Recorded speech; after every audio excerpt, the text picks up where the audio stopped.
Welcome, this is Najma Minhas with Global Village Space. Today we're looking at what the Indian government has characterized as an accidental firing of a missile that entered 124 kilometers into Pakistan's territory. What is the Pakistani view on this? What are the implications? And how does the Russia-Ukrainian crisis fit into this? I'm joined today by Syed Mohammad Ali, Director of the Center for Aerospace and Security Studies. Mohammad Ali, thank you so much for joining me. Pleasure.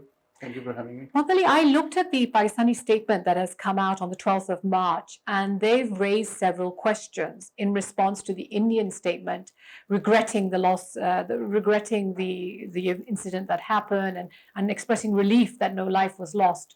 Why were so many questions raised in response? It's quite unusual, right? Absolutely. I think it's a very important subject which deserves deeper reflection and greater international attention. I think the reason why Pakistani response from the Foreign Office reflects skepticism and raises more questions than recognizing the Indian owning up to the whatever they have said is very important. Because when we see the episode, there are three things which have happened and they need to be seen in a larger sequential context. First is what actually happened that needs to be understood beyond individual interpretations. A BrahMos missile was launched at 6:43 from India, which landed 7 minutes later, 124 kilometers inside Pakistan territory. That is the fact. Now let's look at the interpretations. Number one, what is the most significant and glaring part of this very dangerous episode was the absence of any timely crisis management communication between the two countries. The first reaction comes from Pakistani military spokesperson, which also comes, on the second day. Right. That what has happened and actually demanding a clear explanation from the Indian side. Right. That means that Indians did not consider using the hotline, the DGMO's hotline. Is there a hotline? I mean, do the two countries like Russia and the US had during the height of the Cold War? Both countries have a hotline for the Director General. So the Indian side could have picked it up, the Indian DGMO. Said, well, we have a missile which has gone amiss, but we want to timely inform you that this is not intended in order to reduce and timely address a possible consideration of a surprise attack, which is very important in a nuclearized environment. The second aspect is that the Indian reaction reflected four things, which primarily aim to manage crisis and dissuade Pakistan from escalating further and interpreting it as a deliberate, intentional act. There are four things. Number one, it regretted the incident. So that implies an intent that Pakistan should interpret it as unintentional. Right. Number two, they expressed relief that there was no loss of life. So that was also aimed at giving a signal that no harm was intended from the Indian side. The third signal was that they attributed it to some technical problems. Right. And fourth and most interesting was the announcement that there will be a high-level inquiry to investigate the circumstances in order to assure Pakistan not to interpret it as a willful act of surprise attack. Right. But how are we supposed to interpret the fact that they didn't do any of this until 2 days later? That is exactly the context in which we can understand and interpret the Pakistani Foreign Office response. So there is a chain of events. There are three stages. The first, there are four stages. First stage is the actual event, which is the landing of a Indian cruise missile inside Pakistan territory. Right. The second stage is Pakistani military spokesman demanding explanation. Right. The third stage is Indian explanation. And the fourth stage is Pakistani Foreign Office reaction, Right. which basically reflects a lack of trust. And it is manifested in terms of two things. One, the choice of words. It says we have noted Right. what they have said. Okay. It does not, it stops short of saying we have accepted or recognized the Indian owning up to the Okay. action. And the second and most important aspect are the 4 questions that they have raised. Right. And besides those 4 questions that are yet to be answered by the Indians, the 2 last parts are also very important. One is the rejection that an internal high-level inquiry is satisfactory for Pakistan, but demanding a bilateral and independent inquiry to ensure that the reality is transparent and independently verifiable. Have we ever had this situation before where we've had a joint independent inquiry together? Not to my knowledge, but let me briefly add the last part, which is calling upon the international community to also play its due role in ensuring the strategic stability between these 2 countries. Right. So what Pakistani reaction indicates are 3 things. A skeptic response, which looks at the Indian reaction with a degree of distrust, raising questions, demanding a joint inquiry, and lastly, involving and warning the international community. Why are you reflecting this degree of distrust? I mean, what is it about the event which is making you feel distrustful? I think that's a very important question because the incident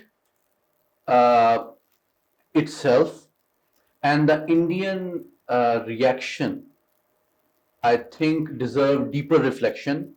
And they are, for a strategic thinker and somebody who understands the technical, operational, and strategic realities, I think I'll take it with a pinch of salt. And why is that? Because there are specific technical, operational, and strategic reasons why this explanation falls short of the expectations that Pakistan expects an international community deserves. Okay, if I can briefly explain, at the technical level, it was a cruise missile. It was not a ballistic missile. So if a cruise missile is launched, advertently, inadvertently, but cruise missile, unlike ballistic missile, has a powered flight throughout its trajectory and flight path, and it is controlled flight, which means irrespective of the technology that it uses for its guidance system, whether it is GPS guided, whether it is inertial navigation system, whether it is terrain contour matching system, it has a built-in system in which it accurately verifies different waypoints before it reaches its intended target. In this case, the missile automatically does this, or a physical human being does this? No, it has pre-fed data in which it follows. It has a system in which it continuously compares the data which is already fed into the system and the one that it is following to ensure there is no dichotomy. But a human being feeds in the data initially. It is already pre-fed. So is the implication therefore that a human being sitting in India somewhere fed in Mian Channu as the destination? Before that.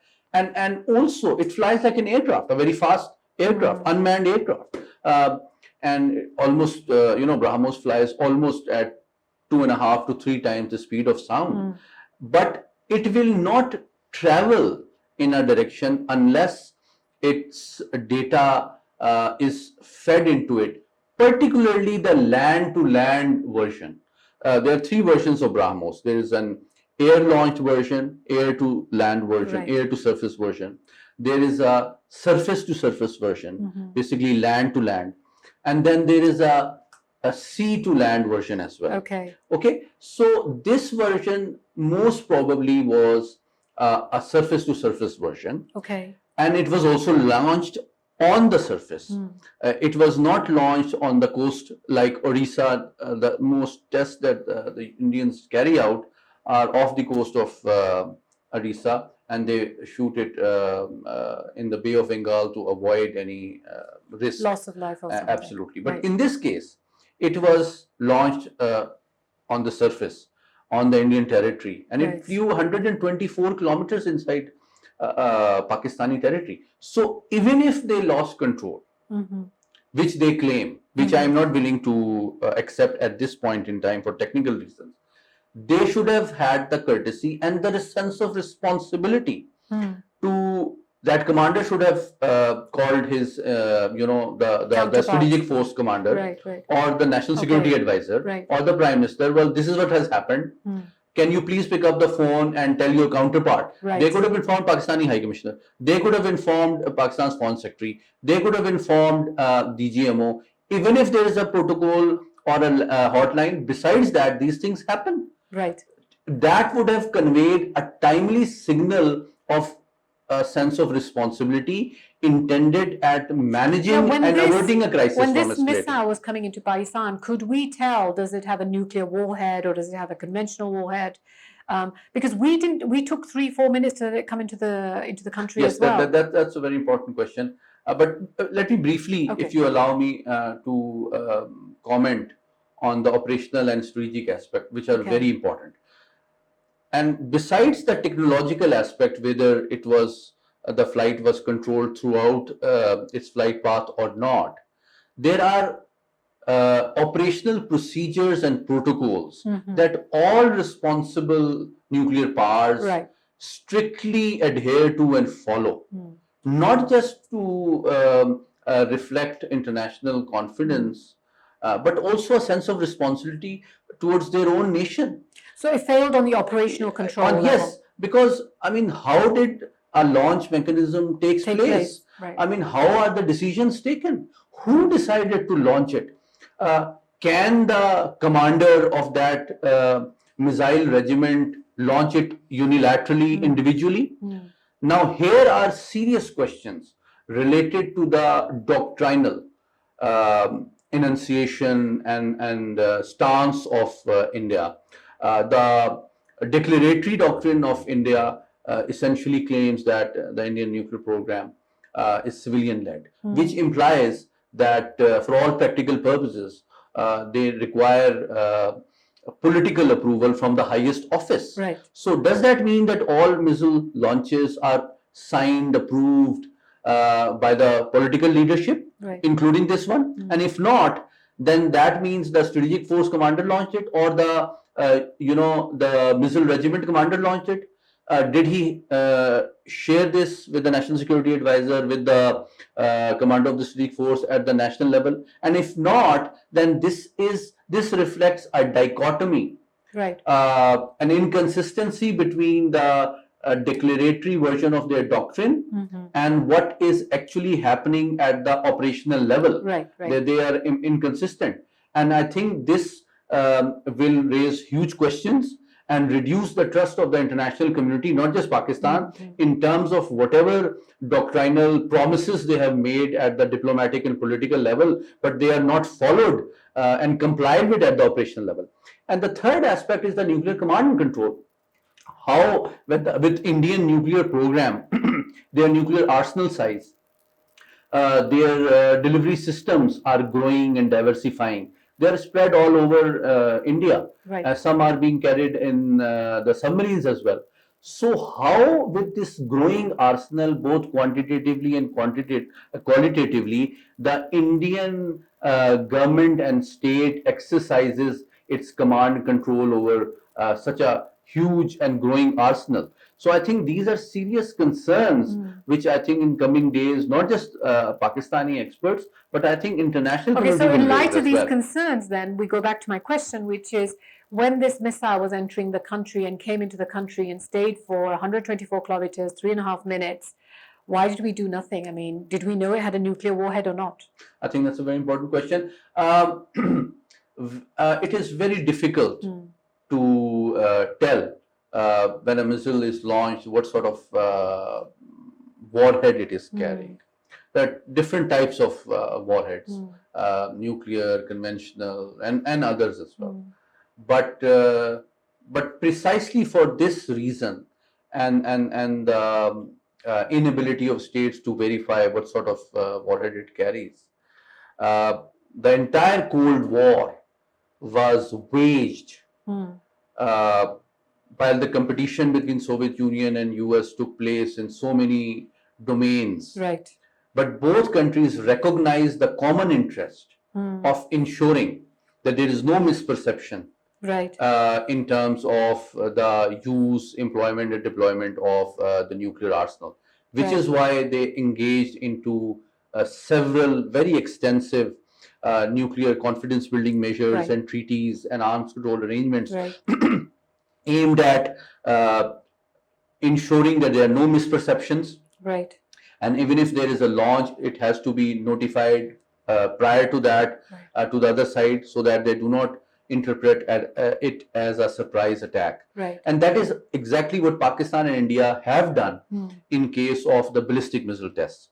Pakistan proposed to India in 2005 a CBM that, with the passage of time and evolution of technology, the cruise missiles should also be included in a CBM to ensure that no such launch is also seen as a threat by the other side. But unfortunately, the Indian side did not accept it. Why? I don't know. Maybe they thought they wanted to be, over smart and try to threaten Pakistan without being complied with or restrained by a commitment to inform us, because perhaps they also want to have a conventional role to their cruise missiles, which may be restrained by offering a blanket commitment that all cruise missiles will be notified in advance and might constrain their options. But besides that, that reflects poorly on the Indian side, that the wisdom and the responsibility which is expected of a responsible nuclear power, it is very important that all types of nuclear capable delivery systems, including cruise missiles, must be part of an arrangement where their tests, their launches must be timely and adequately shared in advance to ensure that no misperception or miscalculation takes place, which leads to escalation. That is why I think it is very difficult. And in nuclear business, in conventional and sub-conventional warfare, surprise is everything. But in the nuclear business, let me tell you, there is no space for surprise. It is the trust that two nuclear adversaries must mutually share, that either of them cannot protect themselves from nuclear attack. And that realization, that sobering realization, invokes that wisdom and sense of responsibility, but the reaction will also be proportionate and equally harmful. So the common interest of survival and preventing nuclear war encourages both sides to ensure there is no element of surprise in the nuclear. What about the international response? Are you happy with the response you've got? I mean, I know that right now the Russia-Ukrainian crisis is going on, and the whole world has united behind Ukraine versus Russia on this event that happened, which could be a huge event, a disaster event that could have happened in South Asia, two nuclear power countries, a missile comes over. I mean, what kind of response have you got from the international community? I think that's a very important question. Imagine an accidental launch from Russia that lands in the US. What would have happened? What would have been the world reaction? I think it would be, a very dangerous escalation. and either side might, it will really harm the relationship and the strategic stability between two powers. But for two reasons, I think, unfortunately, this very irresponsible Indian strategic behavior has not received adequate regional and global attention. There are two reasons. One, you rightly mentioned, and I share your assessment, is the global sort of preoccupation with the Ukraine crisis.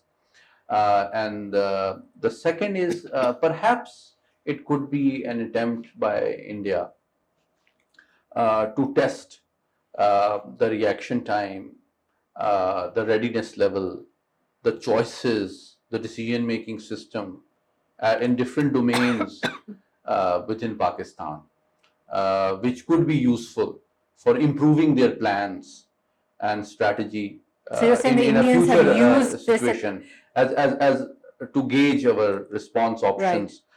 So while the war was busy in Ukraine, you think Yes, and they Indians might have used this. calculated. And if you add up the whole big picture, if you look at the strategic environment, what are the 3-4 most significant things which have happened in the last 1 year?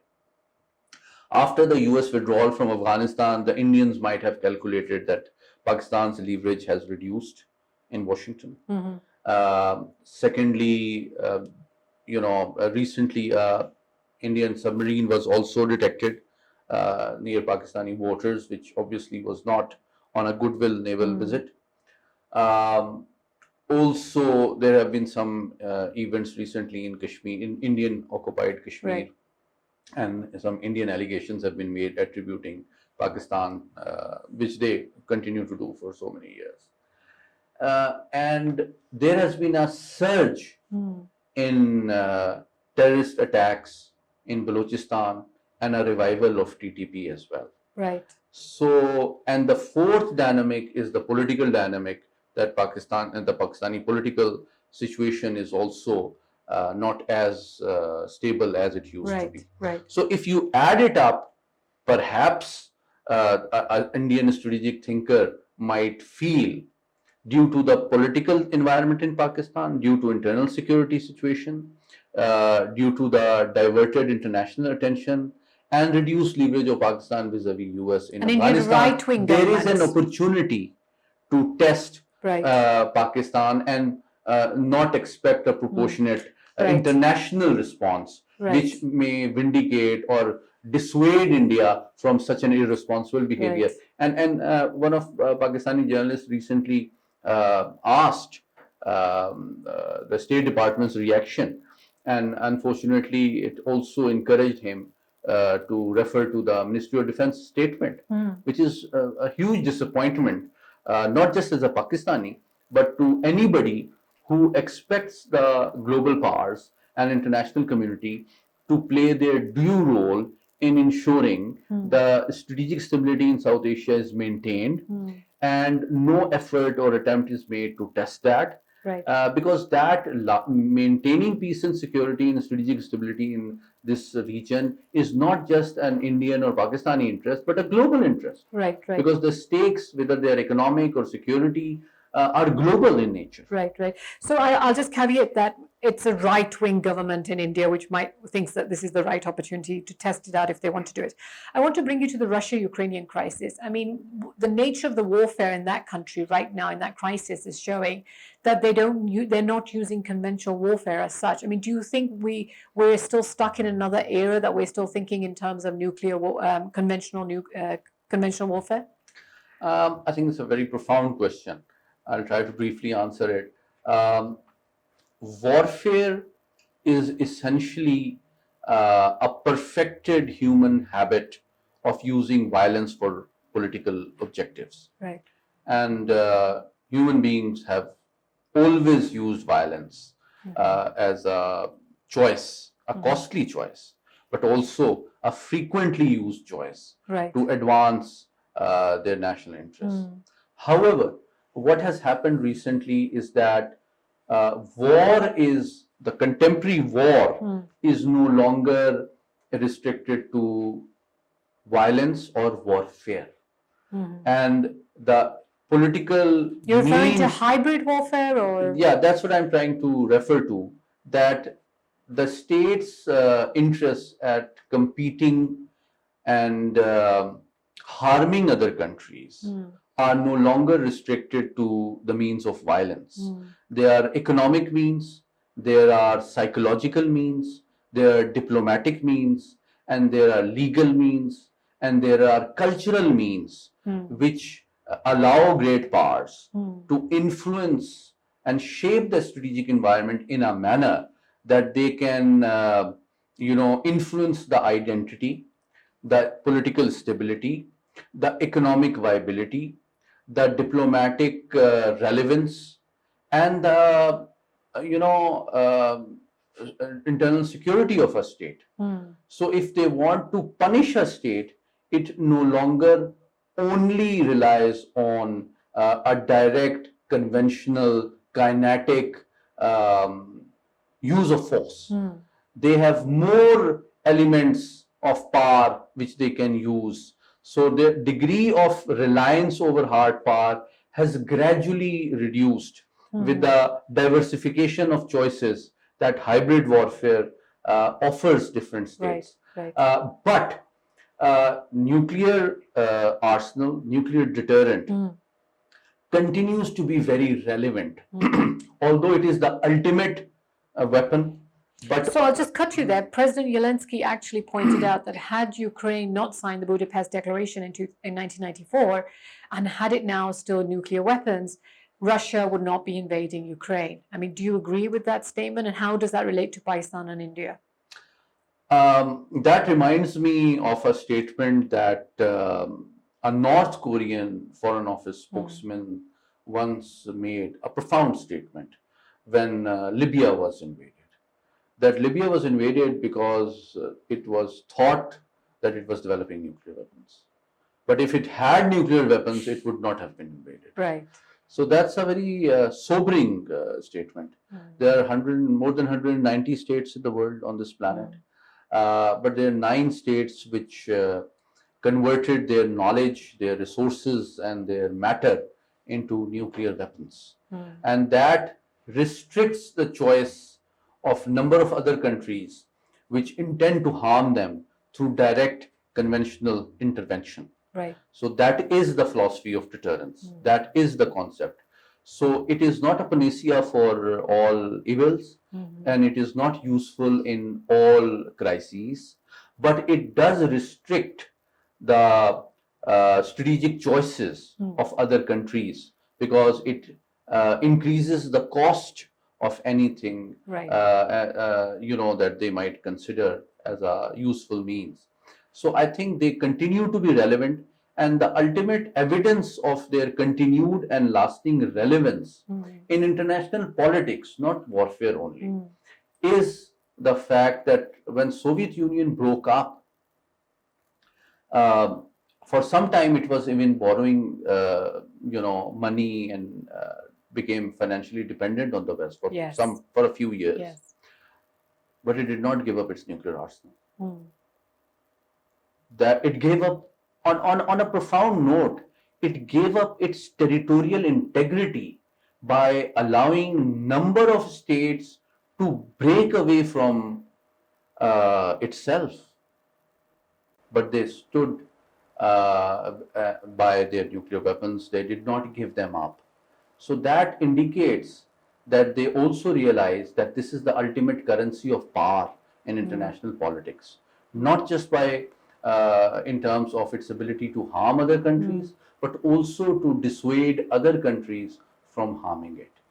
And I think as long as the different countries continue to compete and harm each other in different ways, while efficient technological means will continue to evolve, in which least risky methods will evolve and emerge, the nuclear umbrella or the nuclear deterrence will dissuade the escalation of violence and also dissuade others from considering it. Syed Mohammad Ali, thank you so much for your time today. Pleasure. Thank you so much.